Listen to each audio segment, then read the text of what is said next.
Le 3 septembre 1939, c'est le début de la Deuxième Guerre mondiale. L'Angleterre déclare la guerre à l'Allemagne. 7 jours plus tard, le Canada fait de même. C'est contre ces forces de destruction qui cherchent à détruire la liberté des nations et des hommes que les efforts de guerre du Canada sont dirigés. Nous allons continuer à lutter contre les forces du mal jusqu'à ce que la liberté règne partout.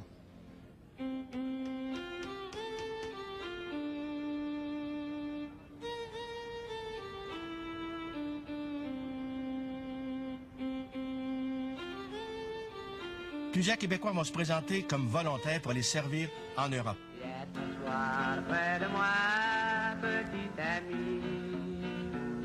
Dis-moi sincèrement que tu m'aimes. Et promets-moi que tu seras l'ami de personne que moi. Aujourd'hui, parents et amis, je viens faire un dernier adieu. Je dois quitter mon beau pays pour traverser les grands flots bleus. Là, les canons allemands grondent et leurs fusils sèment la mort. Et pour protéger notre monde, il faut aller risquer la mort. Vous, oh ma mère chérie, pardonnez-moi tout ce que j'ai fait. Mon père, mes frères, sœurs et amis, gardez un souvenir de moi.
Duplessis, même si son mandat n'est pas encore terminé, décide de déclencher des élections générales, parce qu'il sait que gouverner en temps de guerre, c'est quand même pénible pour certains gouvernements.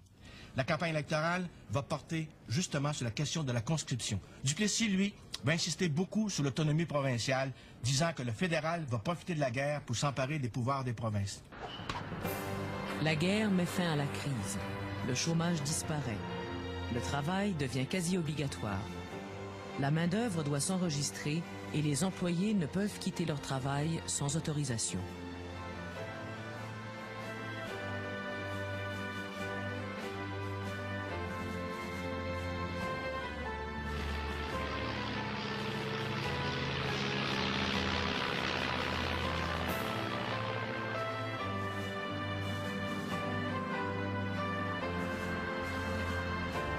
L'industrie de guerre fonctionne à toute vapeur. On fabrique des obus, des canons, des chars d'assaut, des corvettes, des avions et des super locomotives géantes pour transporter tout ça.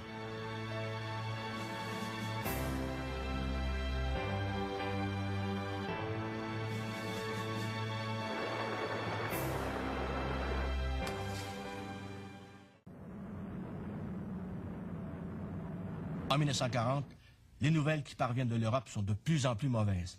La France et la Belgique sont envahies, l'Angleterre est menacée, l'Italie se range du côté de l'Allemagne.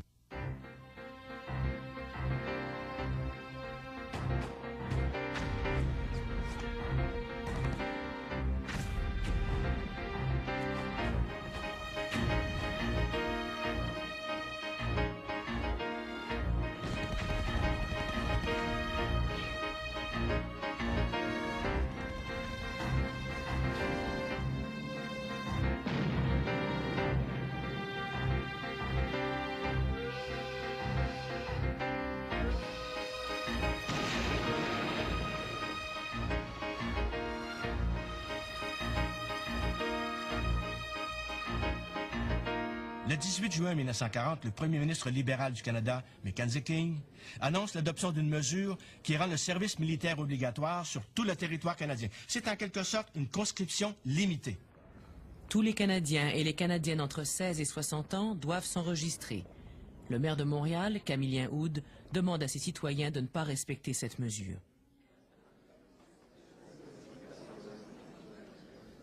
Parce que pour lui, c'est le premier pas vers une conscription générale. Il est immédiatement arrêté et interné. Les célibataires sont les premiers appelés. Plusieurs craignent que cet appel, limité au Canada, ne les conduise sur les vrais champs de bataille. On décide donc de se marier. On se marie à n'importe quelle heure, n'importe quel jour, mais peut-être pas avec n'importe qui. Une centaine de couples, ayant suivi les cours de préparation au mariage de la jeunesse ouvrière catholique, se marient lors d'une cérémonie commune le 23 juillet 1939 au stade de Lorimier à Montréal.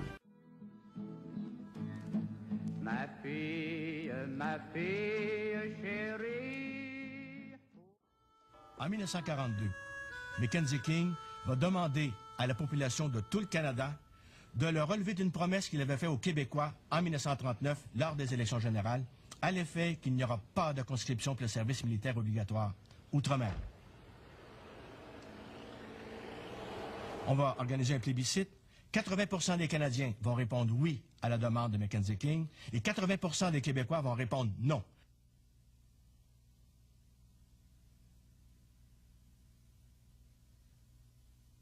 Il y aura donc encore une fois une division très marquée entre les anglophones et les francophones.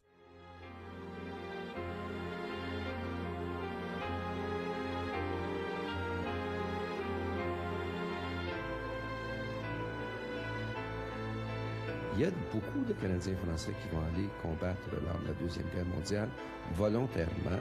Et ces gens-là, ils ne sont pas dénoncés comme des traîtres. Hein? Ils sont vus comme des héros. Les familles de ces soldats-là les suivent attentivement, leur envoient des colis outre-mer. Quand ils reviennent, ils sont acclamés. Donc, on n'était pas contre la guerre. On n'était pas contre le fait que les Canadiens français aillent combattre. On ne voulait pas être obligé de le faire parce que la majorité canadienne-anglaise avait décidé qu'on devait le faire.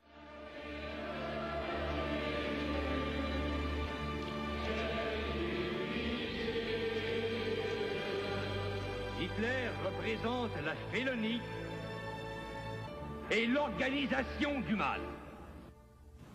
Le pape s'est prononcé publiquement contre l'audace barbare d'un homme qui ne respecte plus rien dans l'humanité. L'Église ne bénit pas la guerre, mais elle bénit le glaive de ceux qui savent l'employer. La prière du Sacré-Cœur n'a pas réussi à empêcher la conscription. Peut-être réussira-t-elle à sauver la France. À l'automne 1944, la guerre dure déjà depuis 5 ans. Les morts se comptent par centaines de milliers.